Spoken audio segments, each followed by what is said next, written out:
Someone back in the day said this is the way it's supposed to be, and everybody was like, okay, I guess we'll just, go make some cake for all my husband's friends and clean up after them and have babies until I'm too old to have them, and then I'm no good anymore.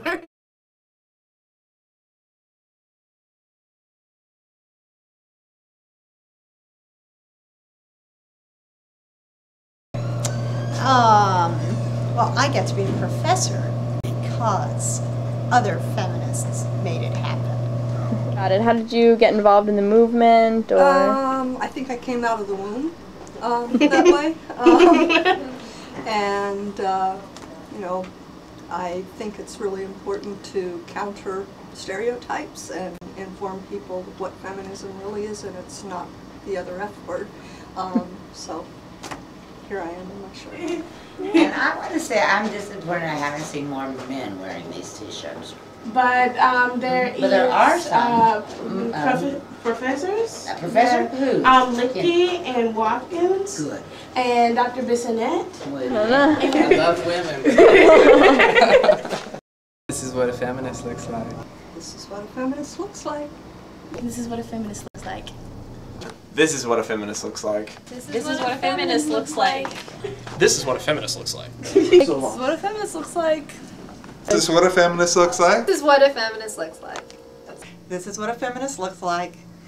This is what a feminist looks like. Así es una feminista. This is what feminism looks like.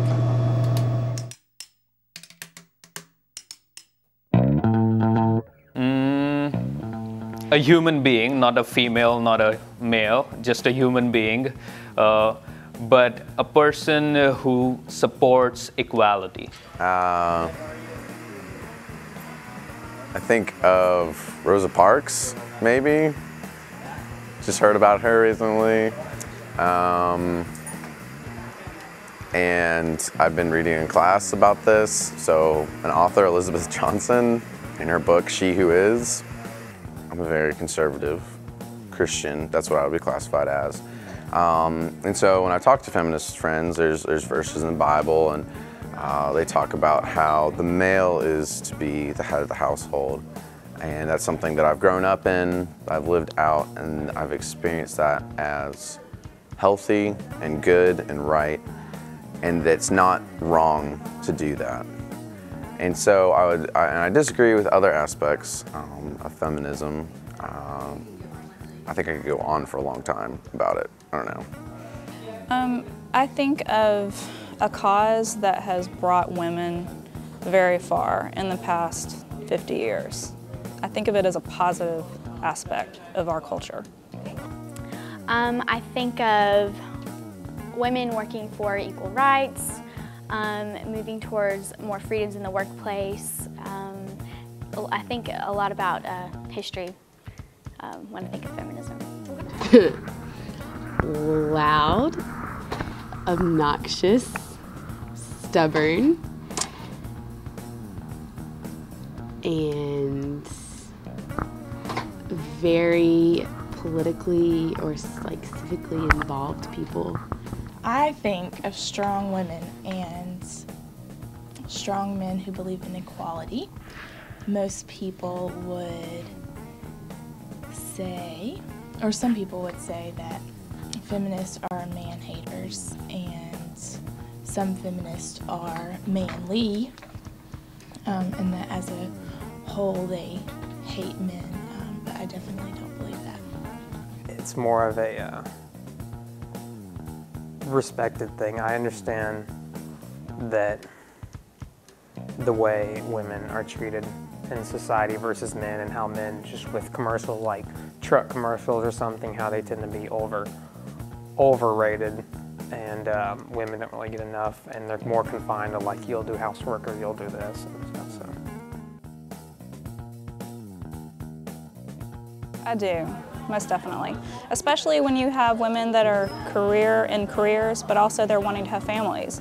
And women, in this country anyway, you know, the Family Medical Leave Act a lot of times isn't enough for a woman to have a baby and then come back to the workforce.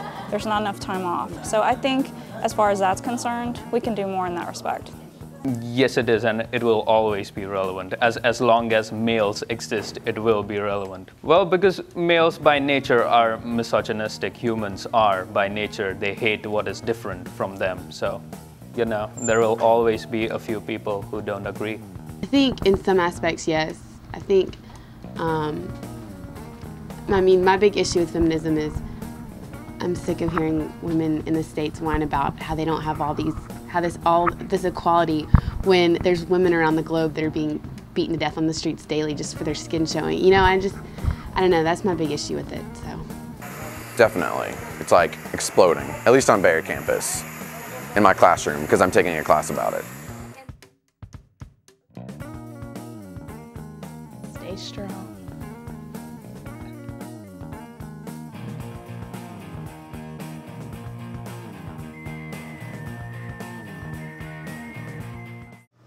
You could ask somebody.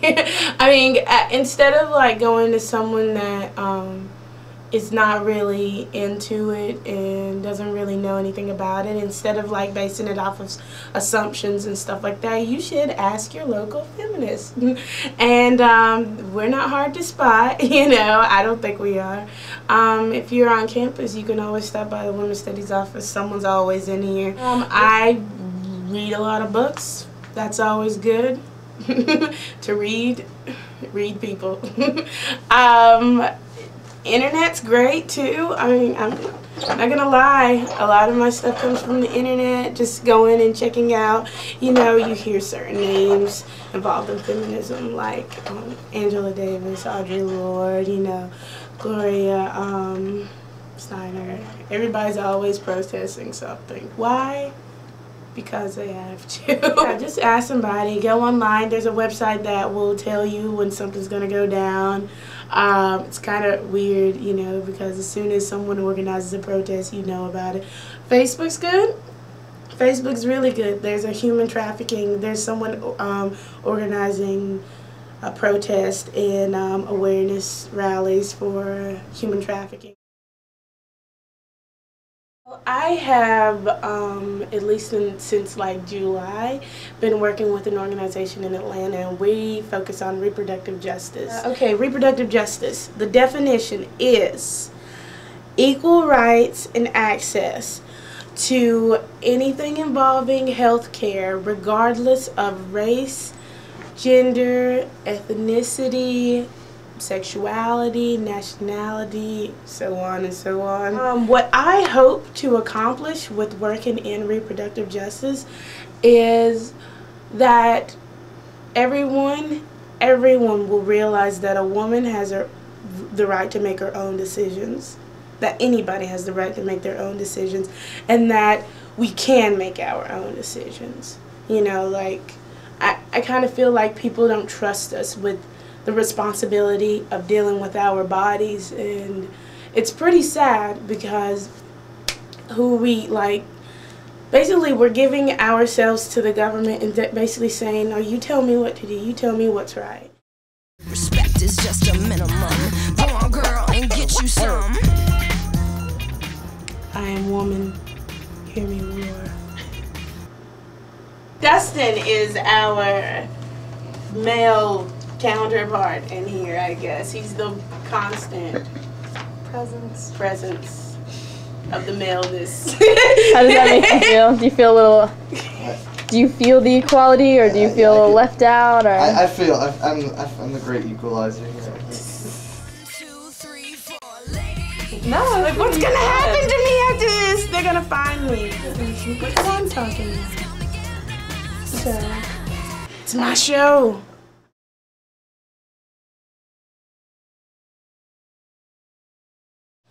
Support the revolution. Hug a feminist. Oh, love is fun. Care to dance?